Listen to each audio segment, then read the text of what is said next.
After the fatal suicide bombing at the Kabul airport last summer, the Army conducted an investigation. That 2,000-page report was released to the Washington Post through a Freedom of Information Act request. It provides a detailed account of the evacuation and the effort to secure the airport as thousands tried to escape the Taliban. Dan Lamothe is a reporter for the Washington Post and has been writing about that investigation. Dan, welcome to the program. Thanks for having me. So what does the report indicate about the coordination between the State Department and the Defense Department on the withdrawal? It indicates that it was a lot more strained than it seemed at the time. Obviously, we all had the desperate images that we saw back in August.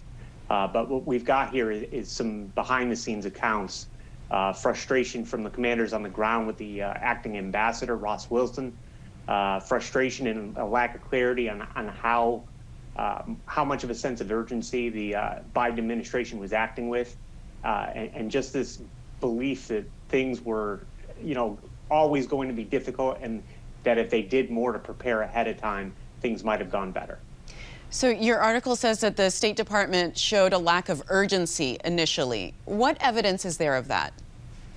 There are a few things they point to specifically. One thing is that the acting ambassador wanted to keep an embassy open as long as possible, even as the reality of the situation on the ground became increasingly desperate. He was looking to keep things open through at least the end of August. The commanders on the ground, especially as it became increasingly obvious that major cities were falling, said, we really need to move faster than that. Ultimately, officials in D.C. eventually called the acting ambassador and said, you got to go. I wonder if the report shows that the Defense Department wanted to start the withdrawal earlier and that the White House and State Department resisted that recommendation. I think there's two things going on. One, the Defense Department was looking to stay in Afghanistan longer, prior to the president making the decision last April to withdraw everyone.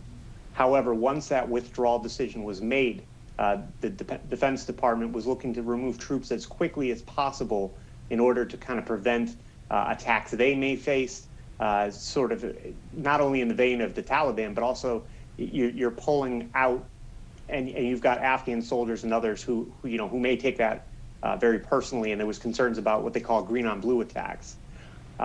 As it comes to the evacuation, that's sort of a separate conversation in their eyes. The Defense Department was looking to stage equipment, stage people, stage food at the airport, and there were a lot of strings attached and problems that made that difficult. Do the military commanders think that those decisions placed American troops ordered to carry out the withdrawal in greater danger than was actually necessary?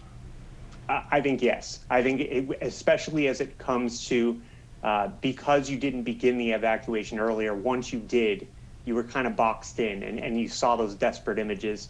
They had discussed earlier, do we keep open more airfields and do this from multiple locations? They had discussed, can we evacuate beginning in, July or something even earlier than that, and do it in a way where not everything gets compressed down to really just 2 weeks. What did the commander on the ground say about all the calls that were coming in from the White House, Congress, others, trying to get individuals out of Afghanistan? There is great frustration up and down the chain of command in Afghanistan with what they were getting from both formal lines of inquiry from the White House and others, and then also everyone from retired generals to random, former sergeants that, people on the ground had served with in the past. Everybody had somebody they were trying to get out.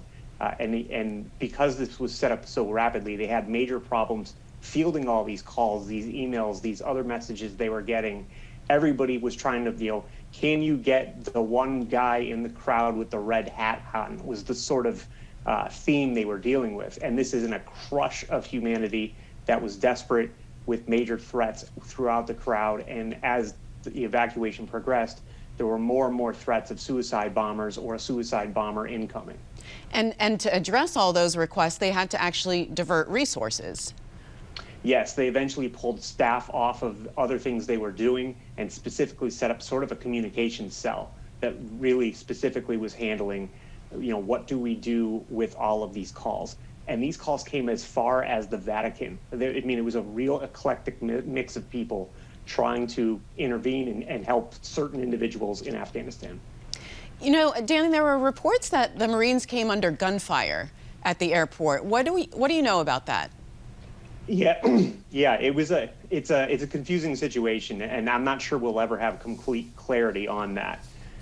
Early this month, the Pentagon released sort of their top-line findings of this investigation, which said that the major loss of life in that bombing all occurred because of a single explosion. That was sort of their overall findings. You know, they did everything from, you know, go to the morgue to speak to people who, you know, had been under the attack. Once you dig down into witness statements, though, there were a lot of rank and file Marines who thought they were under attack. Some of them opened fire themselves. They thought they were being shot at. And these weren't just like inexperienced young Marines. I mean, some of them were like 10 and 15-year veterans with previous combat tours. They know what gunfire sounds like, and they know whether or not they're being shot at.